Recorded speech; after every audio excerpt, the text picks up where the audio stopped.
احادیث کا مضمون ہے جو آج بھی بچہ اپنے مرحوم والدین کو ایصال ثواب کرے، ان کے رشتہ داروں کے ساتھ اچھا سلوک کرے، ان کو کسی کے ماں باپ کو گالی دے کر اپنے ماں باپ کو گالی نہ دلوائے، وہ ماں باپ کے فرما برداروں میں شامل ہوگا۔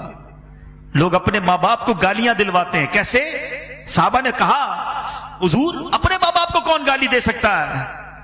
اللہ کے حبیب نے فرمایا دوسرے کے ماں باپ کو گالی دیتے ہیں لوگ، پھر ان کے ماں باپ کو گالی دیتے ہیں۔ گالیاں دینے والوں ماں بہن کی گالیاں دیتے ہو، زبان لٹک نہیں جاتی؟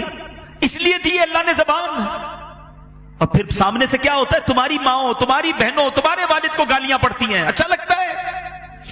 ارے ایسے کام کرو کہ لوگ کہیں ایسی اولاد ہے تو ماں باپ کیسے ہوں گے؟ اتنا پیارا بیٹا، ایسی پیاری اولاد، ان کے ماں باپ کو اللہ جنت نصیب کرے۔ ایسے کام کرو نا کہ ماں باپ کو قبر میں بھی رحمتیں اور دعائیں ملیں۔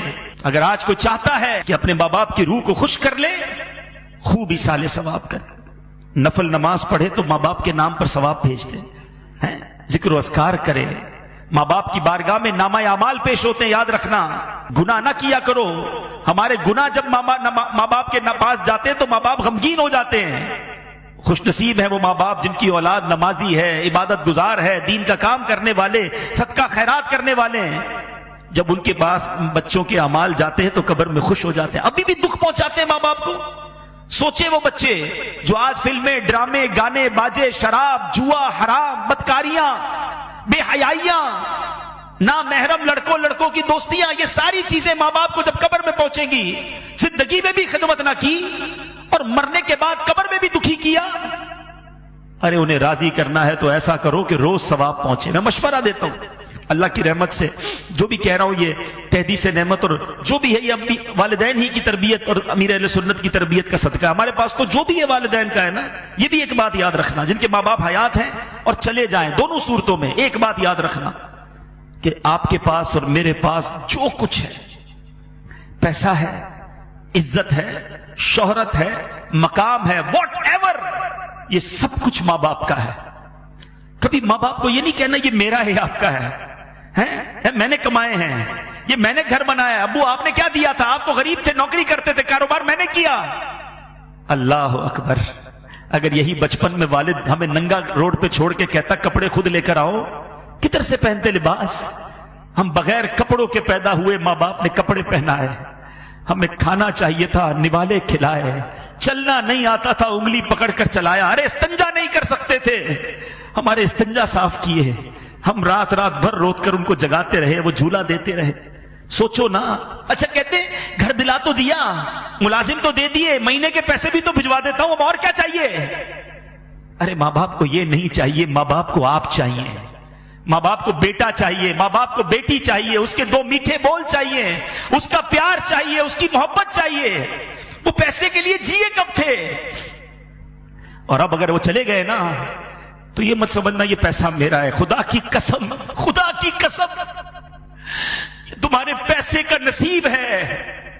اگر تمہارا پیسہ ماں باپ کے لیے کسی جگہ استعمال ہو جائے، ماں باپ پر خرچ ہو جائے اور زندگی میں خرچ ہو جائے، تو خوش نصیب ہے وہ بچہ کہ کبھی ماں باپ کو کچھ لا کر کھلائے، کبھی ماں باپ کو کچھ اچھا پہنائے، کبھی ماں باپ کو کوئی تحفہ دے۔ اس سے زیادہ خوش نصیب کوئی نہیں ہے۔ ساری زندگی جنہوں نے مجھے پہنایا، جنہوں نے کھلایا، آج اللہ نے موقع دیا کہ میں ان کو کچھ پیش کر سکوں، اور اگر اس وقت نہ کر سکے، اللہ نے بعد میں مال دے دیا ہے، اللہ نے بعد میں نواز دیا ہے نا، تو آج کر لو نا، بھیجو نا ثواب انہیں، صدقہ کر کے، خیرات کر کے۔ مشورہ دیتا ہوں ماں باپ کے نام کی مسجد بناؤ، اللہ نے دیا ہے نا، اللہ بڑا کریم ہے، صرف ماں باپ کو ثواب نہیں ملے گا۔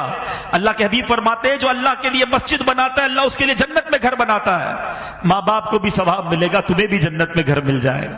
اور ہم نکمے روز ثواب نہیں پہنچائیں گے، مسجد والے روز ثواب پہنچائیں گے۔ مجھے جب بھی فیضان جیلان دیکھتا ہوں، اس مسجد میں جب بھی آتا ہوں، مجھے سکون ہوتا ہے کہ انشاءاللہ یہاں ہونے والی ہر نماز میں میرے والد کو ثواب ملتا ہو، یہاں ہونے والے ہر اجتماع میں میرے والد کو، مجھے بڑی امید ہے، مجھے یاد ہے وہ سارے دن کہ اس مسجد میں کتنے نمازی تھے اور کس طرح ابو آتے تھے، کس طرح ہماری ہمتیں بڑھاتے تھے۔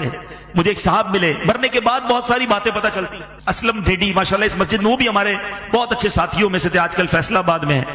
مجھے ان کا میسج آیا، کہتے عبدالحبیب بھائی یوں تو آپ کے والد صاحب کی بہت ساری یادیں ہیں، مگر ایک بار فیضان جیلان مسجد، جب یہاں گھر تھا، یہ مسجد گھر کے اندر تھی، تعمیر نہیں ہوئی تھی، چھوٹا سا ایک گھر تھا، تو کہتے اتنی بارش ہوئی کراچی میں کہ پانی بھر گیا، ساری رات بارش ہوتی رہی.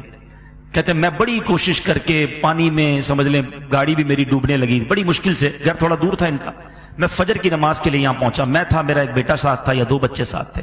کہتے مسجد میں آیا، کوئی نہیں تھا سوائے آپ کے والد صاحب کے.